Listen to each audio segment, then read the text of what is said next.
Hi hello ಎಲ್ರಿಗೂ good morning. Welcome back to my vlog. ನಾನು introduction ಕೊಡೋದೇ ಇತ್ತೀಚೆಗೆ ಮರ್ತ್ಕೊಬಿಡ್ತಾ ಇದ್ದೀನಿ. ಸಹನಾ ಬಂದಿದ್ಲು ನಮ್ಮ ಮನೆಗೂ ಕೂಡ, ಬಟ್ ನಾವು ಅಲ್ಲಿ ವೀಡಿಯೋಸೇ ಮಾಡ್ಕೊಳ್ಳಿಲ್ಲ. ಅವಳು ಬಂದು ಖುಷಿಗೆ ನಾನು ಮರ್ತೇ ಬಿಟ್ಟೆ, ವೀಡಿಯೋಸ್ ಯಾವುದೂ ನಾನು ತಗೊಳ್ಳಿಲ್ಲ. ಅಲ್ಲಿಂದ ನಾವು ಅರ್ಷಿ ಮನೆಗೆ ಬಂದಿದ್ದೀವಿ. ಅಂದರೆ ಸಹನಾ ನಮ್ಮ ಮನೆಗೆ ಬಂದು ಅರ್ಷಿ ಮನೆಗೆ ಬರಲಿಲ್ಲ ಅಂದರೆ ಅರ್ಷಿ ಸುಮ್ಮನಾಗಲ್ಲ ಅಂತ. ಆ್ಯಂಡ್ ಇನ್ನೊಂದು ಸಹನಾ ನಮ್ಮ ಮನೆಗೆ ಬರ್ತಿರೋದು ಗೊತ್ತಿಲ್ಲ, ಸರ್ಪ್ರೈಸಿಂಗಾಗಿ ಬರಬೇಕು ಅಂತ ಬಂದರು. ಸೊ ನನಗೆ ಅವರು ನಮ್ಮ ಮನೆ ಹತ್ತತ್ರ ಬಂದಾಗ ಗೊತ್ತಾಯಿತು. ಅಂದರೆ ನಾನು ಎದ್ದೊಳೋದು ಲೇಟ್ ಅಲ್ವಾ, ಸೊ ಹರ್ಷಿ ಎದ್ದಿದ್ದಾಳೋ ಎದ್ದಿಲ್ವೋ ಅಂತ ಕಾಲ್ ಮಾಡಿದ್ಲಲ್ಲ, ಸೊ ಅವಾಗ ಹೇಳಿಬಿಟ್ಲು ಅವಳು ಸಹನಾ ಬರ್ತಾ ಇದ್ದಾಳೆ ಅಂತ. ಸೊ ಅವಾಗ ಗೊತ್ತಾಗಿದ್ದು ನನಗೆ ಆ್ಯಕ್ಚುಲಿ. ನಿಮ್ಮ ಬಗ್ಗೆ ಗೈಸ್, ಇವಳು ಇಷ್ಟು ವರ್ಷಕ್ಕೆ ನಮಗೆ ಆಂಟಿನೇ ಯಾವಾಗಲೂ ನೆನೆಸಿ ಅರ್ಶಿನ ಕುಂಕುಮ ಕೊಡು ಅಂತಿದ್ರು. ಇದೇ ಫಸ್ಟ್ ಟೈಮ್ ಇವಳು ಕೊಟ್ಟಿರೋದು ನನಗೂ ಸಹ. ನಾನು ಅರ್ಷಿ ಮನೆ ಅರ್ಶಿನ ಕುಂಕುಮ ಎಲ್ಲ ತೊಗೊಂಡು ಸ್ವಲ್ಪ ಟೈಮ್ ಸ್ಪೆಂಡ್ ಮಾಡಿ ಹೋಗೋಣ ಮನೆಗೆ ಅಂತ ಅಂದ್ಕೊಂಡೆ. ಬಟ್ ಆಮೇಲೆ ಸಹನಾ ರಕ್ಷಿ ಇಲ್ಲೇ ಇರೋದ್ರಿಂದ ಸೊ ರಕ್ಷಿ ಮನೆಗೂ ಹೋಗ್ತೀನಿ ಅಂತ ಹೇಳಿದ್ಲಲ್ಲ, ಸರಿ ಆಯಿತು. ನಾನು ಹಾಗೆ ಹೋಗಿ ಹೆಂಗಿದ್ರು ಸಹನಾ ಊರಿಗೆ ಹೊರಡ್ತಾಳಲ್ಲ, ಸೊ ಹಾಗೆ ನಾನು ನಮ್ಮ ಮನೆಗೆ ಹೋಗ್ಬೋದು ಅಂತ ಅಂದ್ಕೊಂಡೆ. ಸರಿ ಆಯಿತು ಅಂತ ರಕ್ಷಿ ಮನೆಗೆ ಹೋಗೋಣ ಅಂತ ಅಂದ್ಕೊಂಡು ಹೋಗ್ತಾ ಇದ್ದೀವಿ. ಹರ್ಷಿ ಇವರು ಅರ್ಶಿನ ಕುಂಕುಮ ತೊಗೊಂಡು ನನ್ನ ಕೈಲಿ ಕೊಟ್ಟಿದ್ದಾರೆ ಅಂತ ಅಂದ್ಕೊಂಡು ಸಹನಂಗೇನೋ ಹೇಳ್ತಾ ಇದ್ದಾಳೆ. ನಾನು ನಮ್ಮ ಸೊಸೆ ಮುದ್ದನ್ನು ನೋಡಿ ಎಷ್ಟು ದಿನ ಆಯಿತು, ಹುಡುಗಿನೋಗಿ ಹುಡುಗನ್ ಮಾಡಿದ್ದಾಳೆ ಅಂತ ಹೇಳ್ತಾ ಇದ್ದೆ ನಾನು. ಇದು ವಿಡಿಯೋ ಚೆನ್ನಾಗಿತ್ತು, ಬಟ್ ಸ್ವಲ್ಪ ಡಿಸ್ಟರ್ಬೆನ್ಸು ಅಂತ ವಾಯ್ಸ್ ಓವರ್ ಕೊಡ್ತಾ ಇದ್ದೀನಿ.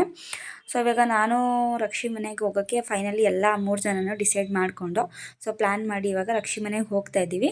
ಸಹನಾ ಬರ್ತಾ ಇರೋದು ರಕ್ಷಿ ಮನೆಗಿದೆ ಫಸ್ಟ್ ಟೈಮು. ಸೊ ಹಾಗಾಗಿ ಅವಳಿಗೆ ಅಡ್ರೆಸ್ಸೇ ಕೊಟ್ಟಿಲ್ಲ. ಅವಳು ಹಿಂಗೆ ಹೋಗ್ತೀಯಾ ಅಂತ ಅಂದ್ಕೊಂಡು ಕೇಳ್ತಾ ಇದ್ಲು. ಆ್ಯಂಡ್ ಇನ್ನೊಂದು, ನಾವು ಅಲ್ಲೇ ಹೋಗೋ ದಾರಿಲಿ ಬೆಲ್ದಣ್ಣೇನೋ ಇತ್ತು, ಬಟ್ ಅದನ್ನು ಕೇಳ್ದೋ.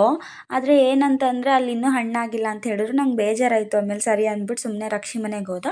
ಅಲ್ಲೂ ತುಂಬ ಹೊತ್ತು ಟೈಮ್ ಸ್ಪೆಂಡ್ ಮಾಡಿ ಸಹನಾ ಊರಿಗೆ ಹೋಗಬೇಕು ಅಂತ ಇದ್ಲು ಅಂತ ಇವಳು ಅರ್ಶಿನ ಕುಂಕುಮ ತೊಗೊಂಡೋಗಿ ಅಂತ ಹೇಳಿದ್ಲು.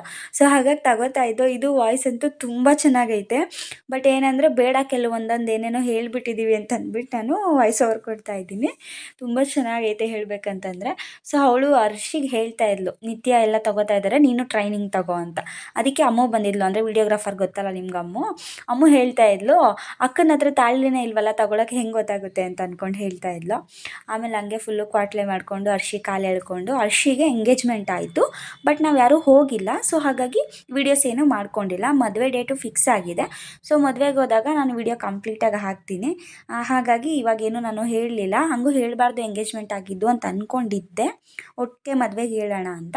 ಬಟ್ ಅವಳು ಪರವಾಗಿಲ್ಲ ಹೇಳು ಅಂತ ಹೇಳಿದ್ಲು. ಸೊ ಹಾಗಾಗಿ ಹೇಳ್ತಾ ಇದ್ದೀನಿ ನಾನು. ಸೊ ಫೈನಲಿ ಇವಳೊಬ್ಬಳೇ ಇದ್ದಿದ್ದು ಲಾಸ್ಟ್ ವಿಕೆಟು. ಸೊ ಇವಳು ಗಾನ್. ಇವಾಗ ನಮ್ಮ ಫ್ರೆಂಡ್ಸ್ ಗ್ಯಾಂಗಲ್ಲಿ ಇನ್ಯಾರೂ ಮದುವೆ ಆಗದಿದ್ದವ್ರು ಇಲ್ಲ.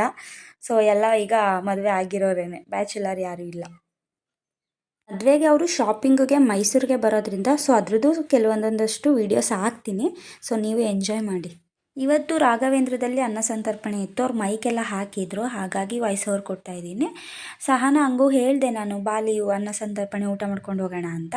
ಅವಳು ಇಲ್ಲ ಕಣೆ ಬೇಡ, ಟೈಮ್ ಆಗಿದೆ ಅಂತ ಅಂದ್ಲು. ಸರಿ ಆಯಿತು ಹೊರಡು ಅಂತ ಅಂದ್ಕೊಂಡು ಹೋಗ್ತಾ ಇದ್ದಾಳೆ. ಅಮ್ಮಗೂ ಕೂಡ ಟೈಮ್ ಆಗಿಬಿಟ್ಟಿದೆ, ಅವಳು ಕಾಲೇಜ್ಗೆ ಹೋಗ್ತಾಳಲ್ಲ, ಸೊ ಅವಳು ಸ್ವಲ್ಪ ಓದ್ಕೋಬೇಕಿತ್ತು. ಸೊ ಹಾಗಾಗಿ ಕಾಲೇಜಿಂದ ಡೈರೆಕ್ಟ್ ಏನೋ ಬಂದಿದ್ದು ತಾಲೂಕು ಆಫೀಸ್ಗೆ. ಸೊ ಹಾಗಾಗಿ ಅವ್ರಿಗೂ ಟೈಮ್ ಆಗುತ್ತೆ. ಆಮೇಲೆ ಇವಾಗ ತಾಲೂಕು ಆಫೀಸ್ಗೆ ಹೋಗಿ ಅವರು ಹೋಗಬೇಕಂತೆ. ಸೊ ಹಾಗಾಗಿ ಸರಿ ಅಂತ ಅಂದ್ಕೊಂಡು ನಾವು ಸರಿ ಹೋಗಲಿ ಅಂತ ಅಂದೆ. ನಾನು ಮನೆಗೆ ಹೋಗಿ ಸ್ವಲ್ಪ ಹೊತ್ತು ವೆಯ್ಟ್ ಮಾಡಿದೆ. ಅಷ್ಟೊತ್ತಿಗೆ ಸಂಜು ಬಂದರು. ಸೊ ಹಾಗಾಗಿ ಇವಾಗ ನಾವು ಮೈಸೂರಿಗೆ ಹೋಗ್ತಾ ಇದ್ದೀವಿ. ತುಂಬ ದಿನ ಆಗಿತ್ತು ನಾನು ಮನೆಗೆ ಹೋಗಿ. ಸೊ ಸಂಜು ಬಂದು ಕರ್ಕೊಂಡು ಹೋಗ್ತಾ ಇದ್ದಾರೆ. ಟ್ರೈನ್ ಹೋಗ್ತಾ ಇದ್ದೀವಿ, ಇದೇ ಫಸ್ಟ್ ಟೈಮು. ಅಂದರೆ ನಮ್ಮ ಕೇರ್ನಗರ ಸ್ಟೇಷನಲ್ಲಿ ಹೋಗ್ತಾ ಇರೋದು, ಇದೇ ಫಸ್ಟ್ ಟೈಮು. ಸೊ ಹಾಗಾಗಿ ಹೊರಡ್ತಾ ಇದ್ದೀವಿ. ಅಲ್ಲಿಂದ ನಾವು ಮೈಸೂರಿಗೆ ರೀಚ್ ಆದೋ, ನಾನ್ ಸ್ಟಾಪ್ ಗಾಡಿ. ಸೊ ಹಾಗಾಗಿ ಅಲ್ಲಿಂದ ಫ್ರೂಟ್ಸ್ ಎಲ್ಲ ತೊಗೊಳ್ಳೋಣ ಅಂತ ಬಂದ್ವಿ. ಇಲ್ಲಿ ಆರೆಂಜ್ ಬಂದು 50 ರುಪೀಸ್ ಇತ್ತು, ಬಟ್ ಕೆ ಆರ್ ನಗರದಲ್ಲಿ ನಾನು ತಂದಿದ್ದಾಗ 100 ರೂಪಾಯಿಗೆ 1.5 kg ಏನೋ ತಂದಿದ್ದೆ. ಬಟ್ ಇಲ್ಲಿ ಚೆನ್ನಾಗಿತ್ತು, ಆದರೆ ಎಲ್ಲ ಹಣ್ಣಾಗಿರೋ ಥರ. ಅದಕ್ಕೆ ನಾನು ಫುಲ್ಲು ಒಳಗೆ ಎತ್ಕೋತಾ ಇದ್ದೆ. ಅಂದರೆ ಹಣ್ಣಾಗಿರೋದಂದರೆ ನಾನು ಜಾಸ್ತಿ ತೊಗೋತಾ ಇದ್ದೀನಿ, ಒಂದು 2.5 kg ಅಷ್ಟು.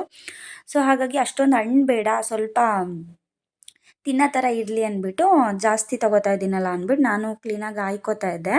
ಆಮೇಲೆ ನೆಕ್ಸ್ಟು ನಾನು ದಾಳಿಂಬೆ ತೊಗೊಳ್ಳೋಣ ಅಂತ ಬಂದೆ. ದಾಳಿಂಬೆ ರೇಟು ಕೂಡ ಓಕೆ, ಬಟ್ ಹಣ್ಣು ಕೂಡ ತುಂಬ ಚೆನ್ನಾಗಿತ್ತು.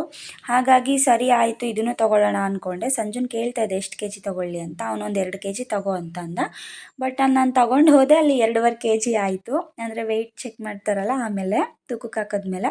ಸೊ ಇಲ್ಲಿ ಬಂದು ಎಲ್ಲ ಥರ ಫ್ರೂಟ್ಸ್ ಇತ್ತು. ಮಾವಿನಕಾಯಿನ ನಾನು ತೊಗೋಬೇಕು ಅಂತ ಅಂದ್ಕೊಂಡೆ, ಬಟ್ ನಾನು ಎಂಥ ದಡ್ಡಿ ಅಂತಂದರೆ ಅಲ್ಲಿ ₹100 ಅಂತ ಹಾಕಿದ್ದಾರೆ. ನಾನು ಒಂದಕ್ಕೆ ₹100 ಅಂದ್ಬಿಟ್ಟು ಒಂದಕ್ಕೆ ಯಾರು ₹100 ಕೊಡ್ತಾರೆ ಅಂದ್ಬಿಟ್ಟು ಬಂದುಬಿಟ್ಟೆ ನಾನು.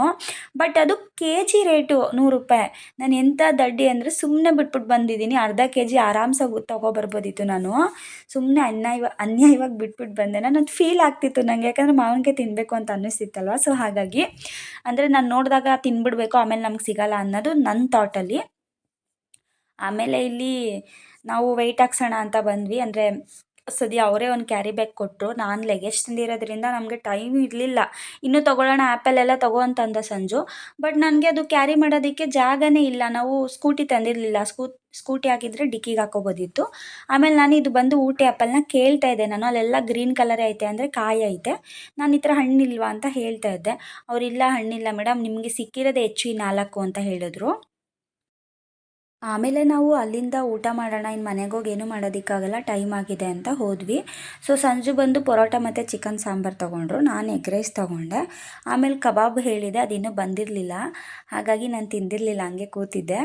ಸೊ ಕಬಾಬ್ ಆದಮೇಲೆ ಸಂಜು ಪರೋಟ ಅದು ಊಟ ಏನು ಅಷ್ಟು ಸೇರ್ದಂಗೆ ಆಗಲ್ಲ. ನಂಗೆ ಎಗ್ ರೈಸ್ ಯಾಕೋ ಚೆನ್ನಾಗಿದೆ ಅಂತ ಅನ್ನಿಸ್ತಾ ಇರಲಿಲ್ಲ. ಆಮೇಲೆ ಸಂಜು ಕುಷ್ಕ ಏನೋ ತೊಗೊಂಡ್ರು. ಸೊ ಆಮೇಲೆ ನಾವು ಮನೆಗೆ ಹೊರಟ್ವಿ.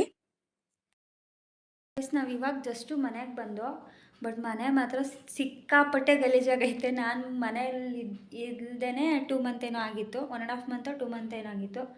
2 ಮಂತ್ಗೆ ನಮ್ಮ ಸಂಜು ಅಂತೂ ಸಿಕ್ಕಾಪಟ್ಟೆ ಮನೆ ಗಲೀಜು ಮಾಡ್ಕೊಬಿಟ್ಟವನೇ. ನಂಗೆ ನಾಳೆಯಿಂದ ಫುಲ್ಲು ಕ್ಲೀನಿಂಗ್ದೇ ಕೆಲಸ ಹಿಡಿಯುತ್ತೆ.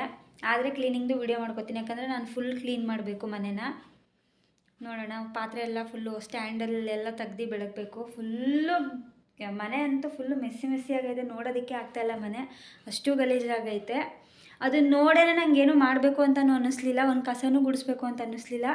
ಸೊ ನಾವು ಅಲ್ಲೇ ಊಟ ಬಂದನಲ್ಲ. ಸೊ ಹಾಗಾಗಿ ಸ್ವಲ್ಪ ಟಯರ್ಡ್ ಫೀಲ್ ಆಯ್ತಾಯಿದೆ ನನಗೆ. ಸೊ ಇವಾಗ ಮಲ್ಕೋತೀನಿ. ಟೈಮ್ ಬಂದು 8:15. ಸೊ ಇವಾಗಲೇ ನಿದ್ದೆ ಬರ್ತೈತೆ ನನಗೆ. ನಮ್ಮ ಅಮ್ಮ ಮನೇಲಿ 12 ಗಂಟೆ 1 ಗಂಟೆ ಆದರೂ ನಿದ್ದೆ ಬರ್ತಾ ಇರಲಿಲ್ಲ. ಫೋನ್ ನೋಡ್ಕೊಂಡೇ ಇರ್ತಿದ್ದೆ. ಬಟ್ ಇವಾಗ ಫೋನಲ್ಲಿ ನೆಟ್ಟಿದೆ, ಆದ್ರೂ ಬೇಗನೆ ನಿದ್ದೆ ಬರ್ತೈತೆ. ಯಾಕಂದರೆ ಇದು ಗಲೀಜಾಗಿರೋದು ನೋಡೇ ನಿದ್ದೆ ಬರ್ತೈತೆ ನನಗೆ. ಸೊ ನಾವೆಲ್ಲ ಊಟ ಮಾಡಿರೋದ್ರಿಂದ ಅಡುಗೆ ಏನೂ ಮಾಡೋಂಗಿಲ್ಲ. ಇನ್ನೂ ಹೇಳ್ಬೇಕಂದ್ರೆ ಇಲ್ಲಿ ತರಕಾರಿ ಆಗಿರ್ಬೋದು, ರೇಷನ್ಸ್ ಆಗಿರ್ಬೋದು ಏನೂ ಇಲ್ಲ.